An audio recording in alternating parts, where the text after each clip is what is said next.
지금 검찰이 위기감을 느끼는 것에는 또 다른 가장 결정적인 이유가 따로 있습니다. 바로 검찰에 대한 이진관 재판장 대박입니다. 김건희를 참교육했는데 해당 부분에 대한 내용과 함께 검찰 내부가 지금 난리난 썰 보고드립니다. 오늘 12.3 비상계엄에 가담하고 김건희 관련 수사 청탁을 들어준 혐의로 재판에 넘겨진 박성재 전 법무부 장관의 재판에 김건희가 증인으로 출석했습니다. 김건희는 마스크를 쓴 채 증인석으로 들어섰는데 서울중앙지법 형사합의 33부 이진관 재판장은 전염병 사유가 없으면 마스크를 사용할 수 없다고 지적했습니다. 이에 건희는 지금 감기가 심하다고 설명하면서도 마스크를 벗었습니다. 증인신문이 시작된 뒤 김건희는 2014년 윤회 대구고검 근무 당시 대구에 함께 거주했는지를 묻는 검찰 측 질문에 증언을 거부하겠다고 말했습니다. 이에 이진관 재판장은 증언을 거부하는 이유가 무엇인가 되물었습니다. 이진관 재판장이 특별히 답변하는 게 문제되지 않는 것 같다고 덧붙이자 건희는 같이 살지 않았다. 직업이 있었기 때문에 라고 설명했습니다. 김건희는 이후 박성재 전 법무부 장관과의 관계, 박 전 장관에게 수사 관련 메시지를 보낸 이유 등을 묻는 질문에도 모두 증언을 거부했습니다. 네, 누구랑 살았을까요? 세강자인가? 아무튼 이진관 판사니 이런 질문을까지 하지. 귀두현, 아니 쥐기현 같은 놈이었으면 또 가족 오락관 진행하면서 내란범들 유리하게 재판을 이끌었을 겁니다. 정말 참담한 상황인데, 그러나 김건희는 지금 특검 때문에 바짝 쫄아있는 상황입니다. 관련해 검찰 내부에도는 재밌는 썰 끝까지 봐주시고 여러분들의 생각 댓글로 부탁드립니다. 그런데 이원석이가 이렇게 나올 수밖에 없는 이유가 사실은 있기는 있습니다. 아니, 지금 검찰 내부는요, 지금 분위기가 위기감이 고조되고 있습니다. 이대로 가다가는 검찰이 기소권조차도 지키지 못할 수가 있다. 검찰이 중수청과 공소청으로 나눠지는 정도가 아니라 완전히 공중 분해되는 상태가 될 수도 있다는 우려가 나오고 있어요. 그리고 그렇게까지 검찰을 위기로 몰고 간 주범이 누구다? 1번은 윤석열인 거야. 두 번째는 한동훈이겠지. 세 번째는 박상용을 꼽고 있습니다. 그러니까 박상용 때문에 요 상황이 됐다라고 생각을 하는 거예요. 검찰 내부에서도 지금 무슨 얘기가 나오냐. 야, 박상용이가 좀 심했지.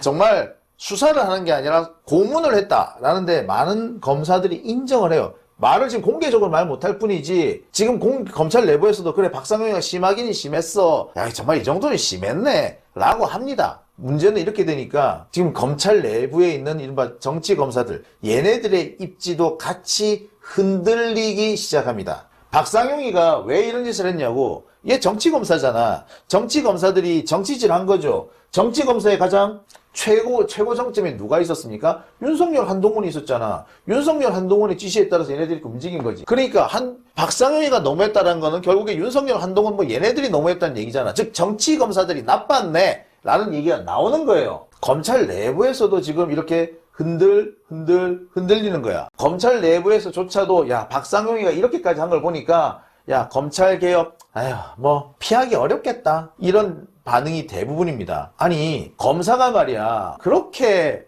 소주 사맥이고 연어 사맥여가지고 조작 수사를 이끌어내는 이런 개떡 같은 경우가 어딨냐고. 협박질이나 하고 말이야. 심지어 그 피고인 변호사한테 전화해가지고 딜이나 칠라 그러고, 자기들 봐도 할 말이 없거든. 그리고 증거가 너무 명백하거든. 그러니까 상황이 여기까지 왔으면 우리는 할 말 없다, 그냥 처분에 맡깁시다, 이런 분위기가 지배적인 거예요. 이 분위기가 지속되면 정치검찰들 얘네들 설 자리가 없어지겠지. 검찰이 내부에서 붕괴될 수 있다라고 지금 위기감을 느낀 겁니다. 그러니까 어떻게든 간에 상황을 좀 반전시켜라. 그래서 상황 반전의 책임을 지고 등장한 것이 바로 이원석이었던 거예요. 그 이원석이가 나오자마자 시비를 땅 치고 나가는 거야. 안 그래도 이원석이 지금 조만간 국회에 불려 나가야 되는 상황이에요. 국회에 불려 나가야 되는 상황이니까 나가기 싫고, 나가기 전에 뭔가 좀 빵 터트려야 되겠고, 그러니까 오늘 그런 일을 한 겁니다. 뿐만이 아니에요.